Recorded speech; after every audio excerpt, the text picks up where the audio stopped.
Assalamualaikum warahmatullahi wabarakatuh. Bismillahirrahmanirrahim. Ashhadu an la ilaha illallah wa ashhadu anna Muhammadar Rasulullah. Allahumma salli ala Sayyidina Muhammad wa ala ali Sayyidina Muhammad.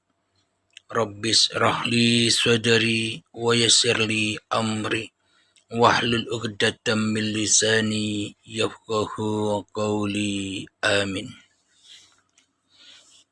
Bismillahirrahmanirrahim. Salam hormatku, salam ta'zimku dan santunku selalu buat para sahabat-sahabatku dimanapun Anda berada, baik yang ada di dalam ataupun yang ada di luar negeri.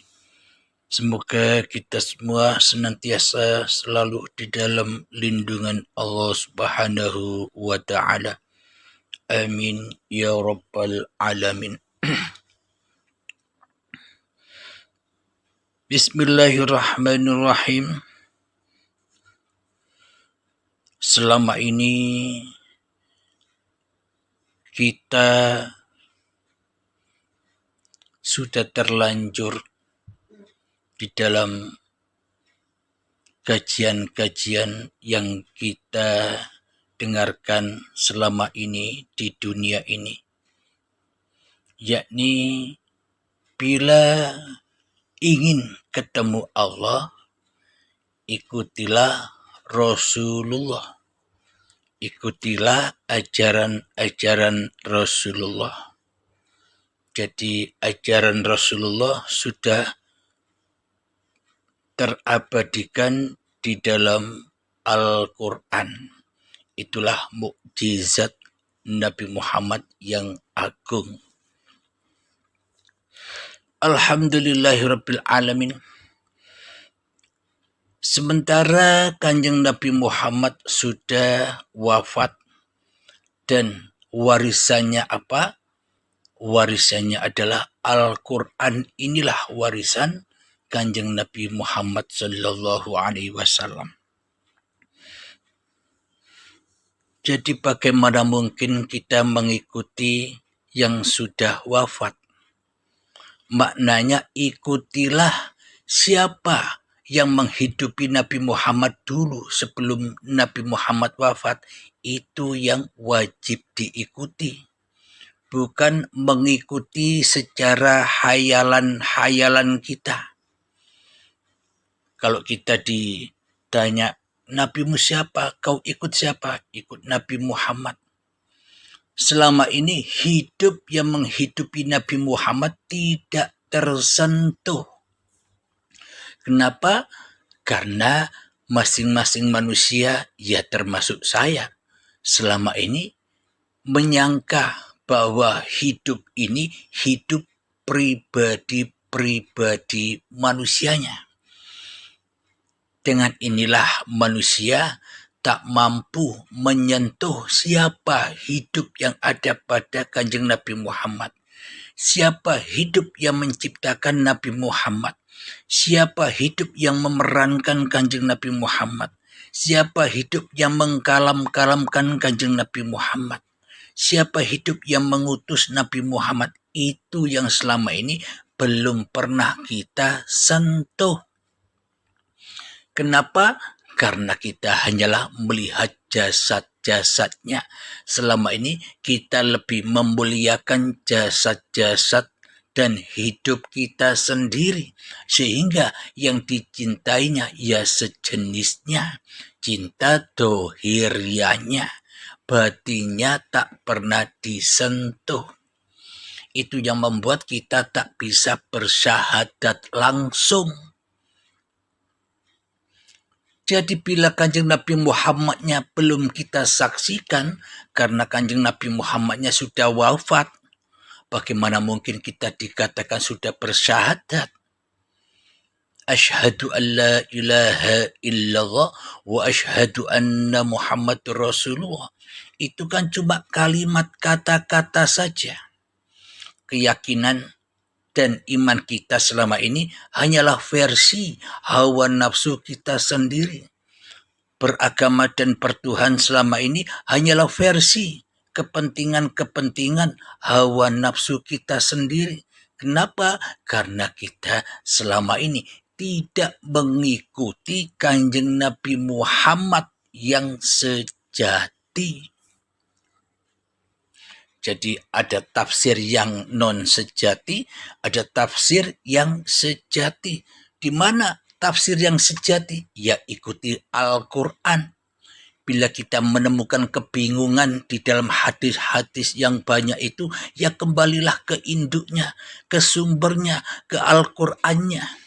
Karena Al-Qur'an itulah abadinya, mukjizatnya Kanjeng Nabi Muhammad.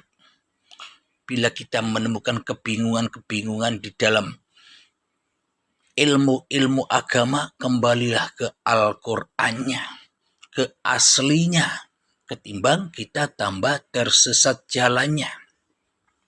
Secara logikanya kan demikian. Bila dikatakan bersyahadat, menyaksikan, berarti kan kita wajib menyaksikan Nabi Muhammadnya.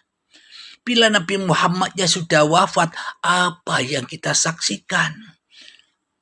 Rasul yang mana yang harus kita ikuti? Wong kita tidak pernah menyaksikan. Berarti penyaksiannya palsu, syahadatnya palsu, agama dan iman akidahnya pun juga palsu. Kenapa? Karena tidak menyentuh hidup yang menghidupi Kanjeng Nabi Muhammad, apalagi menyentuh hidup yang menghidupi tiap-tiap diri manusianya. Maka dari itu, untuk menemui agar kita bertemu dengan Rasulullah. Yang dimaksud Rasulullah di sini bukan Nabi Muhammad saja. Seluruh manusia yang kembali kepada Tuhannya, yaitulah Rasulullah, yaitulah Muhammad Rasulullah. Kanjeng Nabi Muhammad yang telah wafat itu hanyalah contoh suri tauladan yang harus kita tauladan, yang harus kita ikuti. Secara apa? Secara hati, bukan secara hawa nafsu kita sendiri, bukan secara kepentingan-kepentingan pemuas hawa nafsu kita sendiri. Bila kita menemukan kebingungan, ya kembalilah ke Al-Qur'annya, kepada Allah. Loh, katanya untuk mengenal Allah kita harus mengikuti Rasulullah. Lah kapan kita ketemu Rasulullah? Apalagi ketemu Allah. Rasulullahnya saja sudah wafat. Jadi untuk menemui Rasulullah kita harus ketemu Allahnya dulu. Jangan kebalik. Rasulullahnya tidak bisa ditemui, ngeyel saja. Aku umat Rasulullah, aku pengikut Rasulullah. Padahal tidak kenal Rasulullah, tidak tahu Rasulullah. Tapi jari-jarine wae. Jadi secara hakikatnya, tafsir sejatinya, untuk agar kita bisa bersahadat, ya wajib temui Rasulullah. Lewat mana kita wajib temui Rasulullah? Wong Rasulullah sudah meninggal, sudah wafat. Wajib menemui Rasulullah lewat siapa? Lewat Allah sebagai pencipta Rasulullah. Bukan menemui Rasulullah. Bila kita menemui Rasulullah, maka akan tersesat. Kenapa? Karena bukan jalurnya. Bila sesuai Al-Quran. Mari kita simak bersama. Saya bacakan di dalam surat An-Nisa ayat yang ke-59.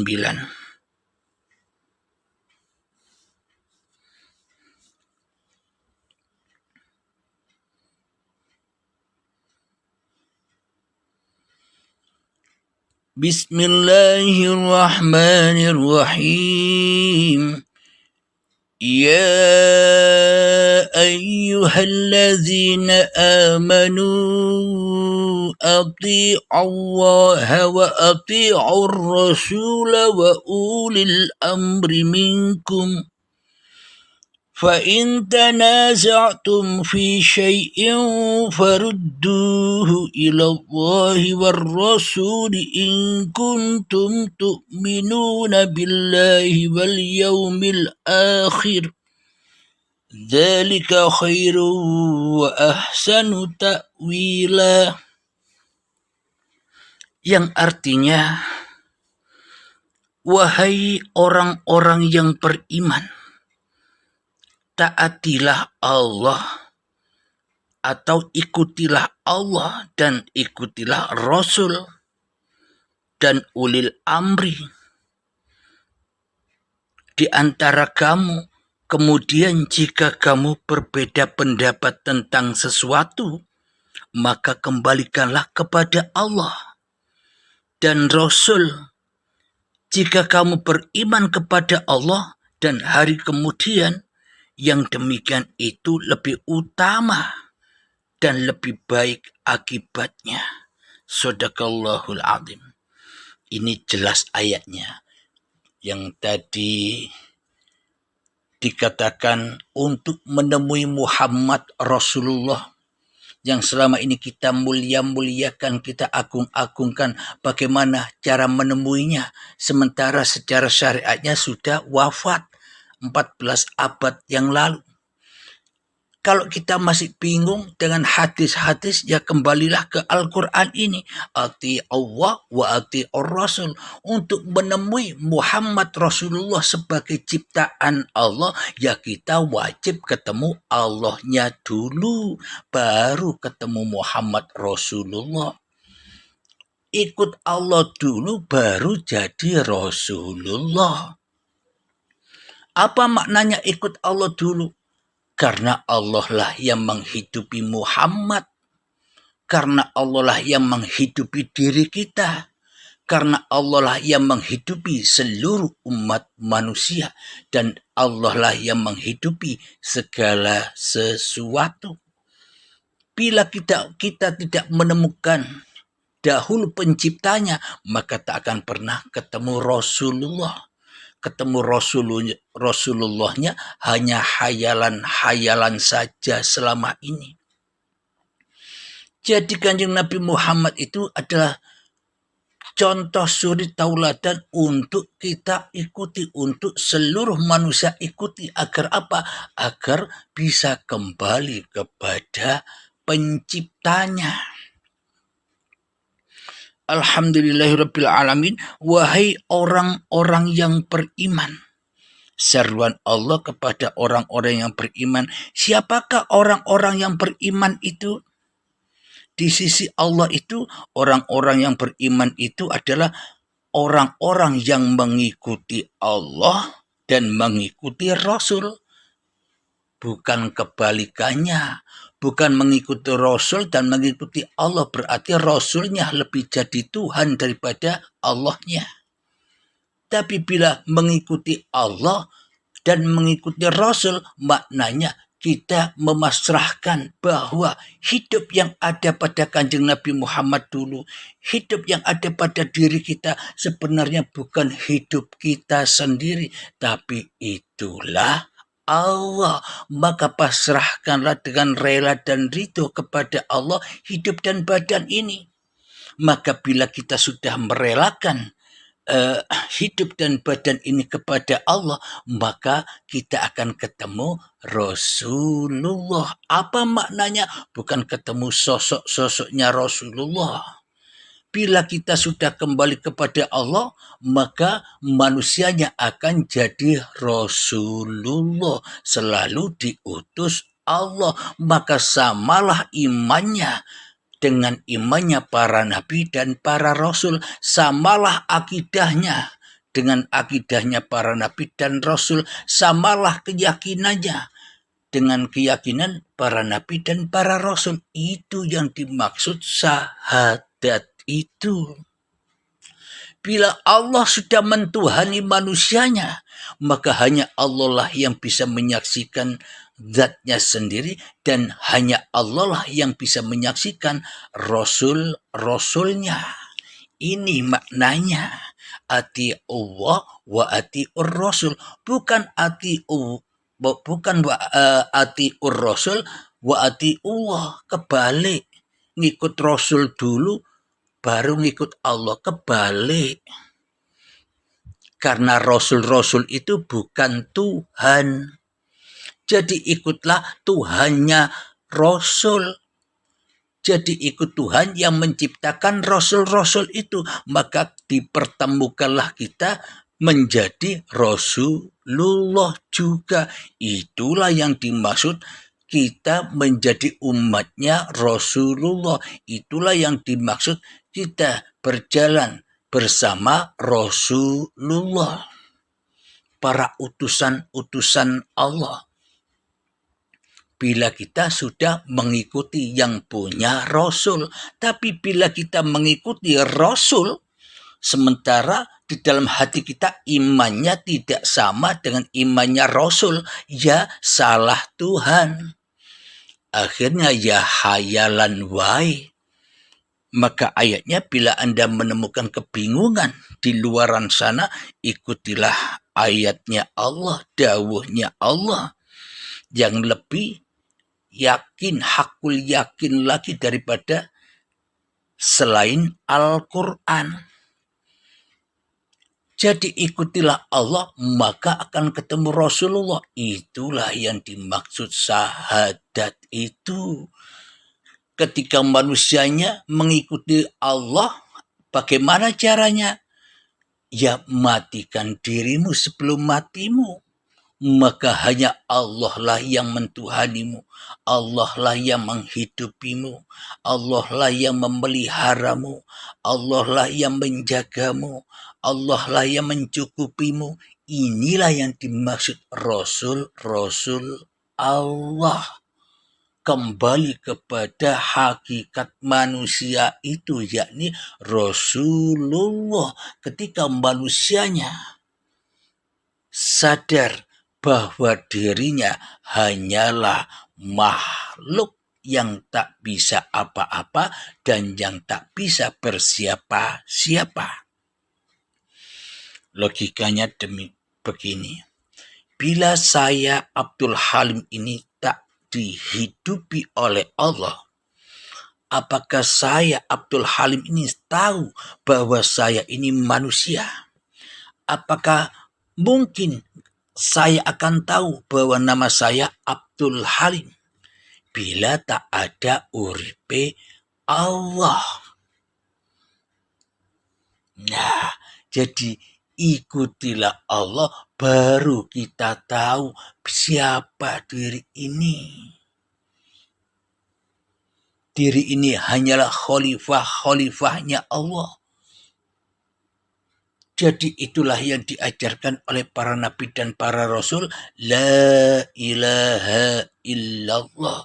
Di dalam hatinya para nabi dan rasul hanyalah la ilaha illallah. Bukan rasul-rasulnya yang ada di dalam hatinya. Bukan Adamnya yang ada di dalam hatinya, bukan Nuhnya yang ada di dalam hatinya, bukan Idrisnya yang ada di dalam hatinya, bukan Musanya yang ada di dalam hatinya, bukan Isanya yang ada di dalam hatinya, bukan Muhammadnya yang ada di dalam hatinya. Di dalam hati mereka para nabi dan rasul hanyalah la ilaha illallah. Karena manusianya mengikuti Tuhannya, jalan Tuhannya, maka manusianya ditunjuki hati rasul-rasul itu bagaimana dulunya. Inilah originalnya. Kita ketemu hatinya para nabi dan hatinya para rasul yang selalu la ilaha illallah.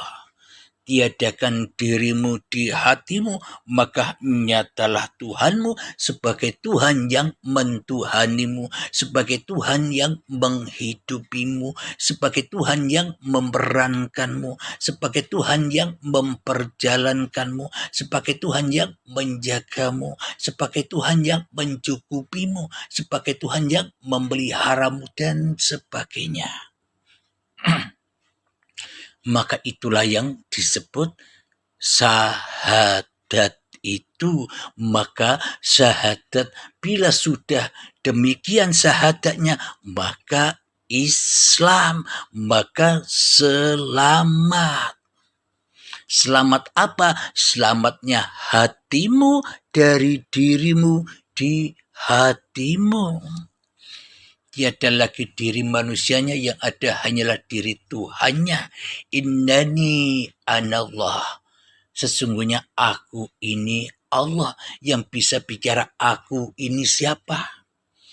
Yang bisa berkalam-kalam ini siapa? Inilah kondisi hatinya para nabi dan kondisi hatinya para rasul, termasuk kondisi hatinya Muhammad Rasulullah. Muhammad, bukan kamu yang melempar, tapi akulah yang melempar. Itulah buktinya. Bila kita bingung dengan akidah-akidah yang banyak di luaran itu, kembalilah ke Al-Qur'annya, ke orisinilnya yang menjadi mukjizatnya Nabi Muhammad yang termulia. Kita teruskan.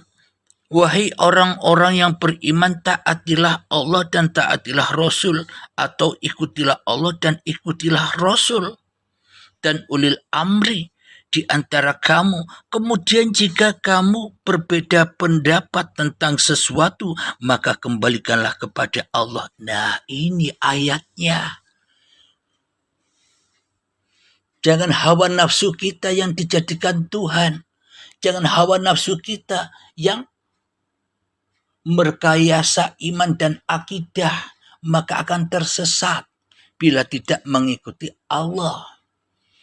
Jadi maknanya mengikuti Allah, kita akan ketemu nabi-nabi Allah, kita akan ketemu rasul-rasul Allah. Bila kita tak mengikuti Allah, bagaimana mungkin kita bisa ketemu Rasulullah? Rasulullahnya sudah wafat kok. Bagaimana mungkin kita dikatakan umatnya Rasulullah bila iman hati kita tidak sama dengan Rasulullah yang berla ilaha illallah, yang ada hanya Allah, bukan yang ada Abdul Halimnya. Bila yang ada Abdul Halimnya, inilah iman yang rusak. Kenapa? Abdul Halim inilah yang membuatnya rusak. Merusak kerajaan Allah. Ya terazablah, ya tersiksalah Abdul Halim ini di dalam kehidupan dunia ini. Kenapa? Karena di dalam hati Abdul Halim hanya menyaksikan Abdul Halimnya dan badan-badan Abdul Halim yang diutusnya. Jadi Tuhannya Abdul Halim. Kenapa? Karena Abdul Halim tidak mengikuti Allah dan Rasulnya. Jadi maknanya bila kita dahulukan, bila kita dewa-dewakan dahulu untuk mengikuti para rasul Nabi Muhammad tanpa kita mengikuti Allah, ya salah jalannya. Nabi Muhammad tak berdaya. Nabi Muhammad la haula wala quwata illa billah. Bila tidak dihidupi oleh Allah, ikut mana? Ikut makhluk apa ikut kholik? Ikut badan atau ikut hidup? Semuanya terserah panjenengan. Alhamdulillahirabbil alamin. Semoga saya dan semoga kita semua senantiasa selalu ditunjuki Allah dari jalan yang lurus. Amin ya rabbal alamin. Akhirul kalam. Assalamualaikum warahmatullahi wabarakatuh.